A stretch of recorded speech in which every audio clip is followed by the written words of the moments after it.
Welcome to Duti Sunil channel. ಇದು ಒಂದು ಮಂತ್ರಾಲಯ ಟ್ರಿಪ್ನ mini log ಆಗಿರುತ್ತೆ. ನಾವು ಮಂತ್ರಾಲಯ ಟ್ರಿಪ್ ಪ್ಲ್ಯಾನ್ ಮಾಡ್ಕೊಳ್ತಾ ಇದ್ವಿ. ಆ್ಯಕ್ಚುಲಿ ಸಡನ್ ಪ್ಲ್ಯಾನ್ ಆಯ್ತಿದು. ಇನ್ನೊಂದು ಟೈಮ್ ತೊಗೊಂಡು ಮಾಡಬೇಕು ಅಂದ್ಕೊಂಡಿದ್ವಿ, ಬಟ್ ಸಡನ್ ಪ್ಲ್ಯಾನ್ ಆಗಿ ಹೊರಟ್ವಿ.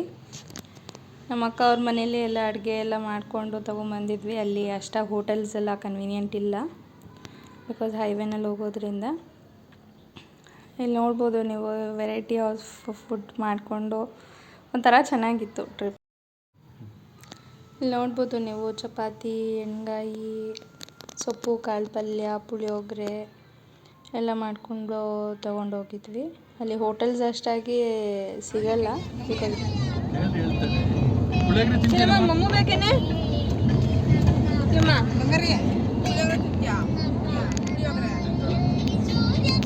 ಮಮ್ಮು ಬೇಕಾ ಅಂತ ಕೇಳಿ ಪುಳಿಯೋಗರೆ ನಮ್ಮ ಮಕ್ಕ ಎಲ್ಲ ಹಿಡಿಬಾರ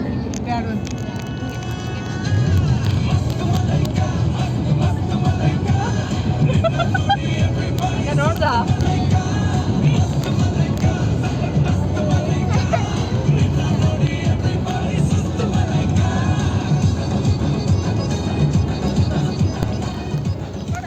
ಹಾಗೆ ಊಟ ಎಲ್ಲ ಆಗಿ ಹೊರಟ್ವಿ.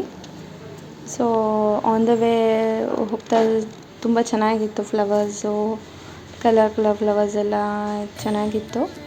ಆಮೇಲೆ ಅಲ್ಲಿ ತುಂಬ ಆಂಜನೇಯಗಳು ನೋಡೋಕ್ಕೆ ಸಿಗುತ್ತೆ. 2ರಿಂದ 3 ಏನೋ ಸಿಗುತ್ತೆ ದೇವಸ್ಥಾನಗಳು. ತುಂಬ ದೊಡ್ಡದು ಆಂಜನೇಯ, ರಾಮ ಎಲ್ಲ ನೋಡ್ಬೋದು. ಇವಾಗ ನಾವು ಮಂತ್ರಾಲಯ ಎಂಟರ್ ಆದ್ವಿ. ಆಲ್ಮೋಸ್ಟ್ ಸಂಜೆ ಆಗಿತ್ತು ಮಂತ್ರಾಲಯ ಎಂಟರ್ ಆದಾಗ. ಥರ ಚೆನ್ನಾಗಿತ್ತು feel, vibes, good vibes, light. ಆಮೇಲೆ ರೂಮ್ ಮಾಡಿದ್ವಿ ನಾವು, ಹಿಂದಿನ ದಿವಸನೇ ಬುಕ್ ಮಾಡ್ಕೊಂಡಿದ್ವಿ. ಎಲ್ಲ ಚೆನ್ನಾಗಿತ್ತು. ಅಂದರೆ ಸಿಕ್ಕಾಪಟ್ಟೆ ಜನ ಇದ್ದರು. ವೀಕೆಂಡ್ ಆಗಿದ್ದರಿಂದ ತುಂಬ ಜನ ಇದ್ದರು. ನಾವು ನೋಡ್ಬೋದು, ಇಲ್ಲಿ ತುಂಬ ಜನ ಇದ್ದಾರೆ.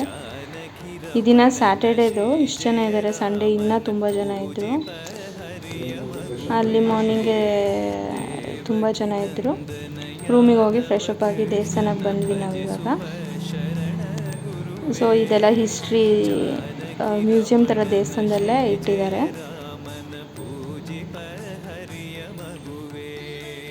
ನೋಡ್ಬೋದು ಇಲ್ಲಿ ಡಿಫ್ರೆಂಟ್ ವಾಹನಗಳು, ಆಮೇಲೆ ಅವ್ರು ಯೂಸ್ ಮಾಡ್ತಾ ಇದ್ದಿದ್ದು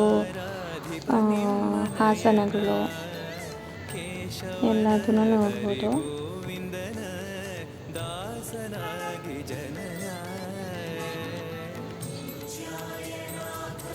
ಇದು ಮೇನ್ ಎಂಟ್ರೆನ್ಸಲ್ಲಿ ಇರೋದು. ಆಮೇಲೆ ಸುತ್ತ ಸರೌಂಡಿಂಗ್ಸಲ್ಲಿ ಚೆನ್ನಾಗಿದೆ. ಒಂದೊಂದು ಹಿಸ್ಟ್ರಿನೂ ಒಂದೊಂದು ಎಕ್ಸ್ಪ್ಲೇನ್ ಮಾಡಿ ಎಲ್ಲ ಲ್ಯಾಂಗ್ವೇಜಸಲ್ಲೂ 4 ಲ್ಯಾಂಗ್ವೇಜಸಲ್ಲೂ ಡಿಸ್ಪ್ಲೇ ಮಾಡಿದ್ದಾರೆ. ಕನ್ನಡ, ಇಂಗ್ಲೀಷು, ತೆಲುಗು, ಹಿಂದಿ. ಈ ಕನ್ವೀನಿಯೆಂಟ್ ಆಗಬೇಕು ಎಲ್ಲ ಭಾಷೆಯವರು ಬರ್ತಾರೆ ಅಂತ. ಆಮೇಲೆ ದಾಸೋಹನೂ ಇರುತ್ತೆ ದಿನಾನು, ಟೈಮಿಂಗ್ಸ್ ಇರುತ್ತೆ ಅಷ್ಟೇ, ಬಟ್ ಚೆನ್ನಾಗಿರುತ್ತೆ ಊಟ. ಆಮೇಲೆ ಇಲ್ಲಿ ಆನ್ ದ ವೇ ಬ್ರಿಡ್ಜ್ ಸಿಗುತ್ತೆ. One of the longest bridge ಇದು. ಚೆನ್ನಾಗಿದೆ ಅದು ವ್ಯೂ ಇದೆಲ್ಲ. ಈ ಸಮ್ಮರಲ್ಲೂ ನೀರು ನೋಡ್ಬೋದು ಅಲ್ಲಿ. ಆಮೇಲೆ ಇಲ್ಲಿ ಪಂಚಮುಖಿ ಆಂಜನೇಯ ಸ್ವಾಮಿಗೆ ಬಂದಿದ್ವಿ. ಇವಾಗೆಲ್ಲ ಸೋಷಿಯಲ್ ಮೀಡಿಯಾ ಎಲ್ಲ ಜಾಸ್ತಿಯಾಗಿ ಪಬ್ಲಿಸಿಟಿ ಜಾಸ್ತಿಯಾಗಿ ಎಲ್ಲ ಕಡೆನೂ ಜನ ಇದ್ದಾರೆ. ಇದು ಬಿಚಾಲೆ ಅಂತ, ಅಲ್ಲೇ ರಾಯರ ಉಳ್ಕೊಂಡಿದ್ದ ಜಾಗ, ಅವ್ರು ತಪಸ್ ಮಾಡಿರೋ ಜಾಗ ಎಲ್ಲದು ಇದು. ಇಲ್ಲಿ ಹಿಸ್ಟ್ರಿ ಹೇಳ್ತಾ ಇದ್ದಾರೆ ಅವರು, ಏನೇನು ಮಹಿಮೆ ಇದೆ, ಇಲ್ಲಿ ಏನು ಹಿಸ್ಟ್ರಿ ಇದೆ ಅಂತ ಅವರು ಎಕ್ಸ್ಪ್ಲೇನ್ ಮಾಡಿ ಹೇಳ್ತಾ ಇದ್ದಾರೆ. ಇಲ್ಲಿ ಮೇಲ್ಗಡೆ ಅಮ್ಮನೋರಿದೆ, ಬಿಚಾಲೆಯಲ್ಲಿ ಅಮ್ಮನೋರಿದೆ ಇಲ್ಲಿ ದೇವಸ್ಥಾನ. ಆದರೆ ತುಂಬ ಬಿಸಿಲಿದೆ ಮಾತ್ರ ಇವಾಗ. ಇಲ್ಲಿ ರಾಯರು ಉಳ್ಕೊಂಡಿದ್ದ ಜಾಗ, ಮಲಗಿದ ಜಾಗ ಅಂತೇಳಿ. ಸೊ ಇದನ್ನು ವಿಸಿಟಿಗೆ ಇಟ್ಟಿದ್ದಾರೆ ಎಲ್ಲದನ್ನು. ಬಟ್ ಇಲ್ಲೇನು ಎಂಟ್ರಿ ಫೀ ಥರ ಆ ಥರ ಏನೂ ಇಲ್ಲ. ಕನ್ವೀನಿಯೆಂಟ್ ಇದೆ, ಎಲ್ಲ ಹತ್ತತ್ರನೇ ಇದೆ.